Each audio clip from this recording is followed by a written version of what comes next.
Most armoured cars rolled off the assembly lines with one simple job: spot the enemy and get out before anyone noticed. They weren't meant to fight. Thin metal shells, wheels instead of tracks, guns that could barely scratch paint off a proper tank. They were eyes and ears, built to survive by not being seen.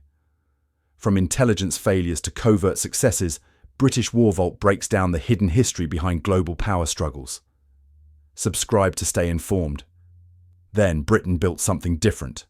While other nations kept their armoured cars light and cautious, British engineers mounted a gun that had no business being on wheels. They took a chassis meant for scouting and turned it into something that could kill tanks. Not scare them, not delay them, kill them. The vehicle that emerged wasn't following any established playbook. It combined the speed of a scout with the firepower of a tank destroyer. Small enough to hide, fast enough to escape, but armed well enough to make German crews nervous. This wasn't a vehicle designed to run from armoured opponents. It was designed to hunt them. The decision to build such a machine came from hard lessons learned in the early war years. British armoured doctrine had emphasised light, fast reconnaissance vehicles that could probe enemy positions and report back. The problem became obvious in France and the early North African campaigns. When these scouts encountered enemy armour, they had no options. Retreat was the only choice, and retreat often meant leaving infantry units blind to approaching threats. Engineers faced a contradiction. Keep the vehicle light enough to maintain speed and range, but add enough firepower to engage serious threats. The solution required rethinking what an armoured car could be. Instead of accepting limitations, they pushed boundaries. The gun they selected was the same weapon used on tank destroyers. The recoil forces alone should have made mounting it on a wheeled chassis impossible. They made it work anyway. The result was a vehicle that looked wrong to anyone familiar with conventional designs. The turret sat high, almost ungainly. The gun barrel extended far beyond what seemed reasonable for something on wheels. The whole assembly appeared top-heavy, like it might tip during sharp turns. Crews learned it wouldn't, but the appearance never stopped raising eyebrows. In the scorching wastes of North Africa, crews learned to use what they had. They didn't charge headlong into German formations, but they waited. Picked their moments. Used terrain, used surprise, used the fact that nobody expected an armoured car to hit that hard. Sand dunes became cover. Rocky outcrops became ambush points. The weapon they carried could penetrate armour that was supposed to be safe from anything on wheels. The desert fighting developed its own rhythm. German armoured units moved in predictable patterns, following valleys and flat ground where their tanks could manoeuvre. British crews studied these patterns, learned the likely routes, and positioned themselves accordingly. They'd wait in hull-down positions, only the turret visible, looking like broken-down vehicles or abandoned wrecks. When German columns passed, they'd engage from the flank or rear, targeting command vehicles and support elements. The gun's performance exceeded expectations. Penetration values that looked adequate on paper proved devastating in practice. German armour designed to withstand frontal attacks from medium tanks found itself vulnerable to flanking shots from what appeared to be a mere reconnaissance vehicle. The psychological impact matched the physical damage. German units began treating all armoured car sightings as potential ambush sites, slowing their advances and complicating their operations. Survival required discipline. Crews learned to fire no more than 2 or 3 rounds before relocating. Stay in position too long and German artillery would find the range. Counter-battery fire came fast and accurate.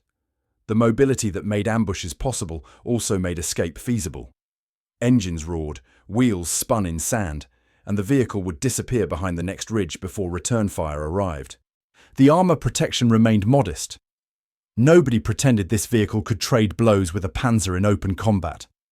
The metal skin would stop rifles and shell fragments, nothing more. Direct hits from tank guns or anti-tank weapons meant catastrophic damage. Crews understood this viscerally. Every engagement was a calculated risk where positioning and timing meant everything. One tactical advantage emerged from the vehicle's hybrid nature. German forces had clear engagement protocols for different threats. Tanks required certain responses. Tank destroyers demanded others. Armoured cars fell into a third category, usually dismissed as minor threats. This vehicle confused those protocols. By the time German crews realized what they faced, shots were already incoming from unexpected angles. Later, in the cramped lanes and dense hedgerows of northwest Europe, the same principles applied, but the environment changed everything. The open sightlines of the desert gave way to enclosed spaces where engagements happened at ranges measured in meters, not kilometers. Tight corners and limited visibility turned every intersection into a potential death trap. The crews exploited mobility, struck from angles their enemies didn't watch, and disappeared before retaliation could arrive. European operations demanded different tactics. Hedgerows provided concealment, but limited movement. Crews learned to use roads aggressively, racing between positions faster than tracked vehicles could follow. They'd set up at crossroads, wait for German armour to commit to a route, then hit them in the side when escape options were limited. Urban fighting turned the vehicle into an ambush platform, appearing suddenly from side streets and vanishing just as quickly. The gun itself remained the critical factor. While most armoured cars mounted weapons suitable for infantry support or harassing unarmoured targets, this one carried something designed to defeat heavy armour. The penetration figures put it in the same category as dedicated tank destroyers, ballistics that could punch through frontal plates at ranges where the target couldn't believe what just happened. Ammunition choices added versatility. Armour-piercing rounds for tank killing, high-explosive shells for soft targets and fortifications. Crews carried mixed loads, adapting to whatever missions came their way.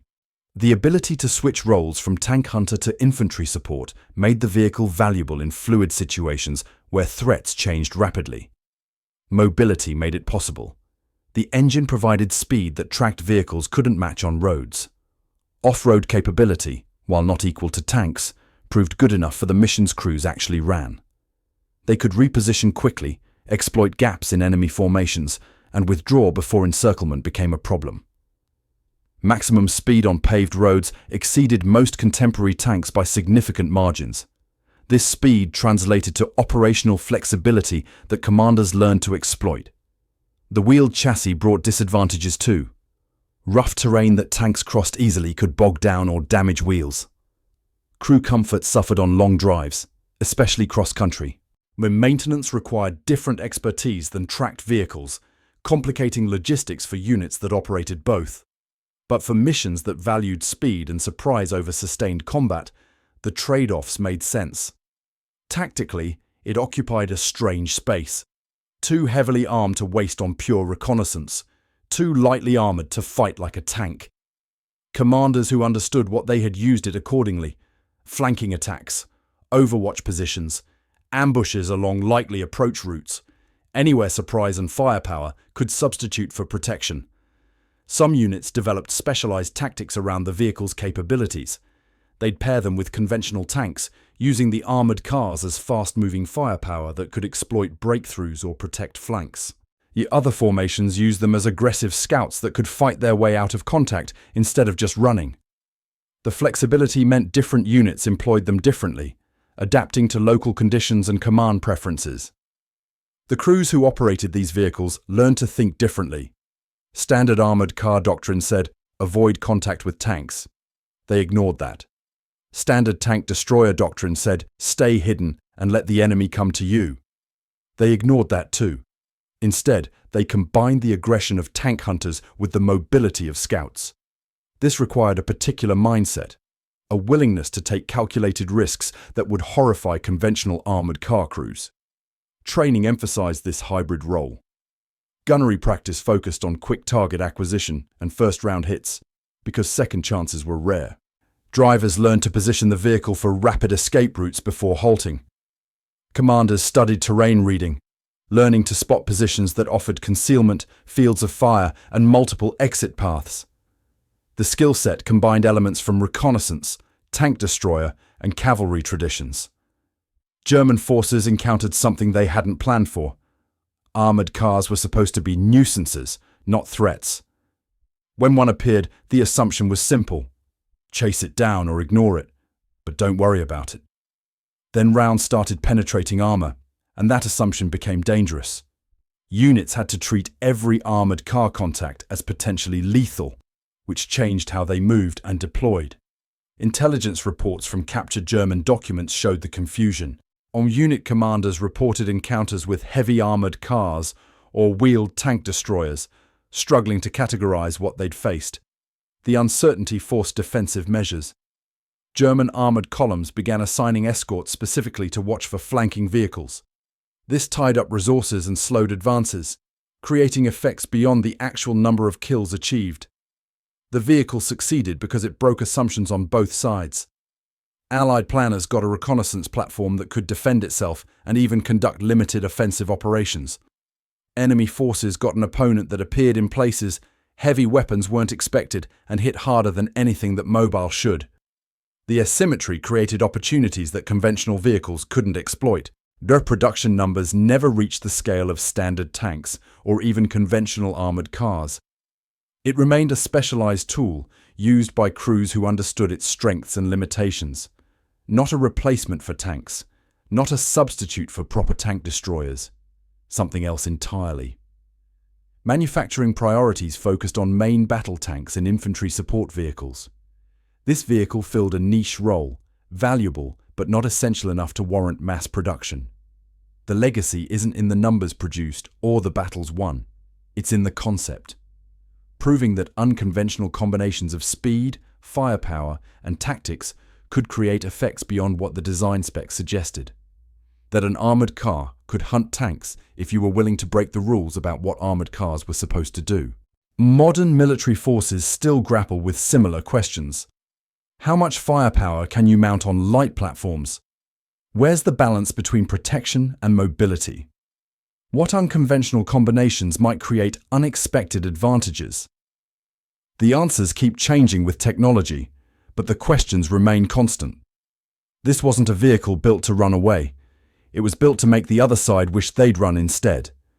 In the hands of crews who understood its nature, it became something more than the sum of its parts.